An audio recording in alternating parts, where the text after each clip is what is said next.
অনন্তরাত ভোর। ১৬ এপ্রিল ২০২৪ যুক্তরাষ্ট্রের ফ্লোরিডার আকাশ তখন মেঘলা, টিপটিপ বৃষ্টি পড়ছে। সিসিটিভি ক্যামেরায় দেখা গেল মাথায় একটি নীল ছাতা নিয়ে ধীর পায়ে লিমনের অ্যাপার্টমেন্টের দিকে এগিয়ে যাচ্ছেন বৃষ্টি। তিনি কি একবারও ভেবেছিলেন এই ছাতাটি তার জীবনের শেষ স্মৃতি হয়ে থাকবে, আর সেই ঘরের ভেতরে তার হবু স্বামী লিমন নিজের বুক পেতে দেবেন শুধু তার সম্মান বাঁচাতে? আজ আমরা জানব সেই অভিশপ্ত কয়েক ঘন্টার কথা, যেখানে এক মেধাবী ছাত্র হয়ে উঠেছিলেন অকুতভয় এক যোদ্ধা।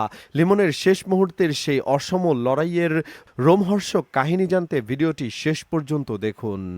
লিমন এবং বৃষ্টি দুজনেই ছিলেন একে অপরের হবু জীবনসঙ্গী। লিমন সেখানে পিএইচডি করছিলেন, স্বপ্ন দেখছিলেন বড় বিজ্ঞানী হওয়ার, কিন্তু তার সব স্বপ্নের মূলে ছিলেন বৃষ্টি। তাদের দুই পরিবারই এই সম্পর্কের কথা জানতেন, তবে তারা প্রেম করলেও সুযোগ থাকার পরও ইসলামের বাইরে গিয়ে লিভ টুগেদার করেননি। বৃষ্টিকে বৈধভাবে পেতে কয়েকদিন পরেই লিমনের দেশে ফেরার কথা ছিল। বিমানের টিকিটও কাটা হয়ে গিয়েছিল। উদ্দেশ্য ছিল একটাই, বৃষ্টিকে নিজের ঘরণী করে ঘরে তোলা। কিন্তু নিয়তি হয়তো অন্য কিছু লিখে রেখেছিল। লিমনের সেই সাজানো গোছানো অ্যাপার্টমেন্টটি হয়ে উঠল এক রণক্ষেত্র। সেই অ্যাপার্টমেন্টের কমপ্লেক্সেই থাকতো ঘাতক হিসাম। সিসিটিভি ফুটেজ বিশ্লেষণ করে দেখা যায় হিসাম অনেক আগে থেকে বৃষ্টির ওপর নজর রাখছিল। তার বিকৃত মানসিকতা কতটা ভয়ঙ্কর ছিল তা বোঝা যায় যখন জানা যায় সে নিজের বোনের সাথেও জঘন্য আচরণ করেছিল। ঘটনার দিন বৃষ্টি যখন লিমনের কাছে যান, তখন লিমন তাকে রিসিভ করতে নিচে নামেননি, কারণ বৃষ্টি নিজেই সেখানে নিয়মিত যাতায়াত করতেন। কিন্তু সেই সুযোগটাই নিয়েছিল ওত পেতে থাকা শিকারী হিসাম। বন্ধুরা, লিমনের এই আত্মত্যাগের কাহিনী আমাদের চোখে জল এনে দেয়। কিন্তু আপনাদের কাছে আমার একটি প্রশ্ন, প্রবাসের মাটিতে আমাদের ভাই বোনদের নিরাপত্তা নিশ্চিতে কি আমাদের আরও সচেতন হওয়া উচিত নয়?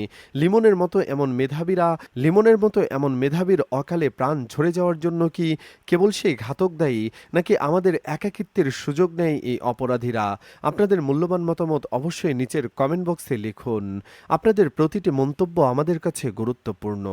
তদন্ত কর্মকর্তার তথ্য অনুযায়ী হিসাম যখন জোরপূর্বক লিমনের অ্যাপার্টমেন্টে প্রবেশ করে, তখন লিমন তাকে বাধা দেন। ভাবুন তো সেই মুহূর্তটা, একদিকে একজন সশস্ত্র হিংস্র ঘাতক, আর অন্যদিকে নিজের হবু স্ত্রীর সম্মান বাঁচাতে মরিয়া এক নিরস্ত্র যুবক। লিমন জানতেন এই লড়াইয়ে তার জীবন চলে যেতে পারে, কিন্তু তিনি পিছু হটেননি। সিসিটিভি ফুটেজে দেখা যায় বৃষ্টির আর্তচিৎকার এবং লিমনের সে মরণপণ লড়াইয়ের ছাপ পুরো ঘর জুড়ে ছিল। লিমন নিজের শরীরকে ঢাল বানিয়ে বৃষ্টিকে বাঁচানোর চেষ্টা করেছিলেন শেষ নিঃশ্বাস পর্যন্ত। এটি কেবল একটি মৃত্যু নয়, এটি ছিল ভালোবাসার এক চরম আত্মপরীক্ষা। ঘাতক হিসাম লিমনের প্রাণ কেড়ে নিলেও তার সাহসিকতাকে দমাতে পারেনি। পুলিশ যখন লিমনের ঘরে প্রবেশ করে, তখন তারা দেখছিল এক বিভীষিকা। যে লিমনের কয়েকদিন পর দেশে ফিরে বিয়ের পিঁড়িতে বসার কথা ছিল, তার নিথর দেহ আজ কফিনে বন্দী। লিমনের বাবা মা লাল গালিচা বিছিয়ে ছেলেকে বরণ করার অপেক্ষায় ছিলেন, কিন্তু আজ তাদের সেই স্বপ্ন ধুলোয় মিশে গেছে। বৃষ্টির চোখের জল আজ আর থামছে না, কারণ তিনি জানতেন আজ তিনি বেঁচে আছেন কেবল লিমনের সেই মহান আত্মত্যাগের কারণে।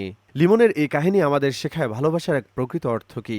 তিনি প্রমাণ করে গেছেন পিএইচডি ডিগ্রির চেয়েও মানুষের জীবনের মূল্য এবং সম্মান রক্ষা করা অনেক বড়।